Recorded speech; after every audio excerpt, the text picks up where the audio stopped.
6.5 దశాబ్దాల తర్వాత కేంద్ర సర్కార్ కొత్త ఆదాయపు పన్ను చట్టాన్ని తీసుకొచ్చింది. ఈ చట్టం ఏప్రిల్ 1 నుంచి అమల్లోకి రాబోతుంది.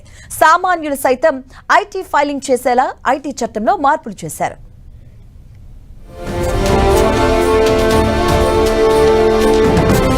ఈ ఏడాది ఏప్రిల్ 1 నుంచి కొత్త ఆదాయపు పన్ను చట్టం అమల్లోకి రాబోతున్నట్లు బడ్జెట్లో ప్రతిపాదించారు కేంద్ర ఆర్థిక మంత్రి నిర్మలా సీతారామన్. సామాన్యులు సైతం ఇన్కమ్ ట్యాక్స్ ఫైల్ రిటర్న్స్ చేసేలా చట్టంలో మార్పులు చేర్పులు చేర్చారు. సరళతరం చేసిన ఫారాలు త్వరలో అందుబాటులోకి రానున్నాయి. అలాగే సవరించిన పన్ను రిటర్న్ల దాఖలు గడువును కూడా పెంచారు. డిసెంబర్ 31 నుంచి ఈ గడువును మార్చి 31 వరకు పొడిగిస్తూ బడ్జెట్లో ప్రతిపాదించారు ఆర్థిక మంత్రి Nirmala Sitharaman. To an extent of 1/4 of the tax liability in the new regime. MAT is proposed to be made final tax, so there will be no further credit accumulation from 1st April 2026. In line with this change, the rate of final tax is being reduced to 14% from the current MAT rate of 15%. 1961 ఆదాయపు పన్ను చట్టం స్థానంలో income tax act 2025ను కేంద్రం తీసుకొచ్చింది.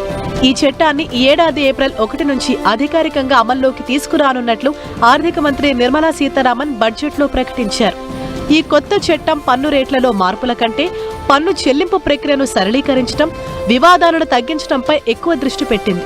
సంక్లిష్టత తగ్గించడమే లక్ష్యంగా కేంద్రం ఈ నిర్ణయం తీసుకుంది. 700కు పైగా సెక్షన్లున్న పాత చట్టం స్థానంలో 534 సెక్షన్లతో కేంద్రం ఈ చట్టాన్ని రూపొందించింది. సామాన్యులకు సైతం అర్థమయ్యేలా చట్టంలోని పదజాలాన్ని కేంద్రం మార్చింది. టెక్నాలజీ సాయంతో పన్నుల లెక్కింపు, చెల్లింపును మరింత పారదర్శకంగా కేంద్రం మార్చింది. ఇప్పటి వరకు మనం ప్రీవియస్ ఇయర్, అసెస్మెంట్ ఇయర్ అనే పదాలు ఐటీ ఫైలింగ్ లో ఉండేవి. ఇక నుంచి ఈ రెండింటినీ ఒకే ట్యాక్స్ ఇయర్ గా పిలవనున్నారు. ఇది ఏప్రిల్ 1 నుంచి మార్చి 31 వరకు ఉంటుంది. దీనివల్ల పన్ను చెల్లింపుదారులకు గందరగోళం తప్పుతుందని ఎక్స్పర్ట్స్ చెబుతున్నారు.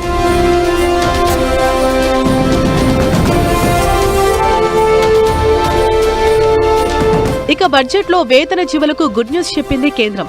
స్టాండర్డ్ డిడక్షన్ను 75,000 నుంచి ₹1,00,000 కేంద్రం పెంచింది. దీనివల్ల కొత్త పన్ను విధానంలో 12,75,000 వరకు వార్షిక ఆదాయం ఉన్నవారు ఎటువంటి పన్ను చెల్లించాల్సిన అవసరం లేదు. ఇక విదేశీ యాత్రలపై ట్యాక్స్ తగ్గించారు. విద్య, వైద్యంపై టీసీఎస్ 5% నుంచి 2%కి తగ్గించారు. మ్యాన్ పవర్ సరఫరా చేసే సంస్థలకు కూడా టీసీఎస్ తగ్గించారు.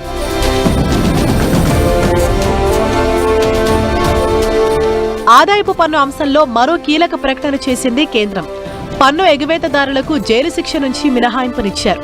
ఎవరైనా పన్ను ఎగవేస్తే 30% పెనాల్టీ విధించాలని నిర్ణయించారు. అంటే తమ ఆదాయాన్ని దాచిపెట్టే వారికి ఇకపై 30% వరకు జరిమానా చెల్లించాల్సి ఉంటుంది.